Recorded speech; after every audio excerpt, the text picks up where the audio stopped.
5:16 के ऊपर ईरान के सुप्रीम लीडर खामेनेई का भारत को लेकर एक ट्वीट आता है और उसके ठीक 4 घंटे 36 मिनट के बाद भारत के विदेश मंत्रालय की तरफ से ईरान को उसी की भाषा में जवाब दिया जाता है। दरअसल पिछले कल शाम 5:16 के ऊपर ईरान के सुप्रीम लीडर खामेनेई एक ट्वीट किया था। अभी ट्वीट काफी ज्यादा इंपॉर्टेंट हो जाता है क्योंकि ईरान के लिए कहा जाता है कि ईरान में सरकार या प्रेसिडेंट सिर्फ एक फॉर्मेलिटी के लिए बनाई जाती है, क्योंकि सारी पावर्स ईरान के सुप्रीम लीडर के पास होती है। रिलीजियस और पॉलिटिकल दोनों ही लेवल के ऊपर ईरान का सुप्रीम लीडर हाईएस्ट अथॉरिटी होता है और ईरान की सरकार या ईरान के प्रेसिडेंट के किसी भी फैसले को ओवरटर्न करके बदल भी सकता है। ईरान के अंदर जुडिशरी, मिलिट्री कमांडर्स, मीडिया और कई सारे इंपॉर्टेंट इंस्टीट्यूशंस के ऊपर अपॉइंटमेंट का फैसला सुप्रीम लीडर ही करता है। इसलिए जुडिशरी से लेकर media, foreign policy, armed forces और रिलीजियस मैटर्स, इन सब का कंट्रोल ईरान में सुप्रीम लीडर के पास ही होता है और वह इनके फैसले को काफी ज्यादा प्रभावित भी करता है। ईरान की जो रेवोल्यूशनरी गार्ड्स है वो भी सुप्रीम लीडर के अंडर ही आती है। न्यूक्लियर पॉलिसी, इसके अलावा ईरान की फॉरेन पॉलिसी के सारे फैसले, मिलिट्री और डिप्लोमेसी से संबंधित ये फैसले भी ईरान में सुप्रीम लीडर ही कंट्रोल करता है। सरकार के किसी भी फैसले को बदलने के लिए सुप्रीम लीडर के पास सारी पावर्स हैं, उसको किसी से परमिशन भी नहीं लेनी पड़ती है। जबकि ईरान का प्रेसिडेंट केवल डोमेस्टिक पॉलिसीज के फैसले कर सकता है, अपने मिनिस्टर्स अपॉइंट कर सकता है या फिर इंटरनेशनल लेवल के ऊपर ईरान को वहां पर जाकर रिप्रेजेंट कर सकता है, वो भी अगर सुप्रीम लीडर उसमें कोई बाधा ना डाले तो।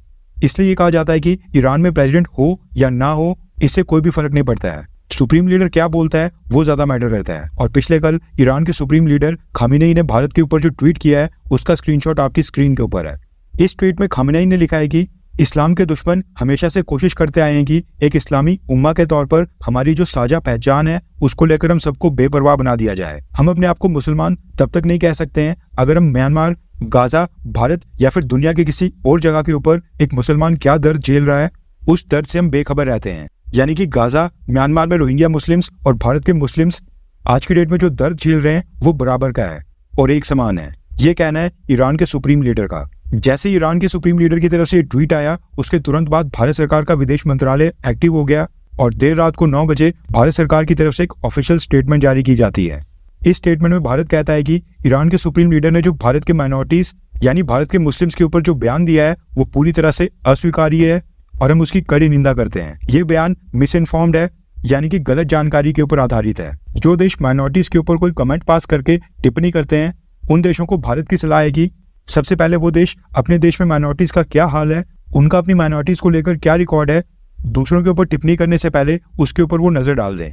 वैसे ये वही ईरान है जब इसके प्रेसिडेंट इब्राहिम रईसी की हेलीकॉप्टर क्रैश में डेथ हुई थी, तब उनके फ्यूनरल में भारत ने अपने वाइस प्रेसिडेंट जगदीप धानकर साहब को भेजा था ताकि हम ईरान को प्रॉपर रिस्पेक्ट शो कर पाएं। ये वही ईरान है जिसके साथ मिलकर हम चाबार पोर्ट के ऊपर काम कर रहे हैं और भारत कई बिलियन डॉलर्स की इन्वेस्टमेंट ईरान में कर रहा है। ईरान के सुप्रीम लीडर को भारत के मुसलमान तो दिख रहे हैं, लेकिन चाइना में मुस्लिम्स के ऊपर क्या अत्याचार हो रहे हैं वो नहीं दिख पा रहा है। वहां पर तो चाइना मस्जिदों के गुंबद और मीनारे तोड़कर वहां पर पब्लिक टॉयलेट्स तक बना रहा है और भारत में हमारी माइनॉरिटीज कई महीनों तक रोड्स ब्लॉक करके देश के बाकी सभी लोगों को परेशान करती है। मेजॉरिटी में बैठे हिंदुओं के त्योहारों में जब यहाँ पर यात्रा निकलती है तो वो वहां पर पथराव भी करते हैं और तब भी भारत के मुसलमानों को गाजा या फिर म्यांमार के रोहिंग्यास के साथ कंपेयर किया जा रहा है। आई होप कि मोदी सरकार इस स्टेटमेंट के ऊपर ईरान के जो भारत में एम्बेसडर हैं उनको समन करे और साथ में ईरान की सरकार के ऊपर कोई स्ट्रिक्ट एक्शन ले, वरना ये सारी चीजें आगे और भी बढ़ेंगी और दोबारा से इस तरह का बयान आ सकता है। अब अगर उंगली पकड़ा दी तो ये हाथ नहीं फिर गले तक जा सकते हैं और इससे अच्छा होगा कि भारत के मुस्लिम लीडर्स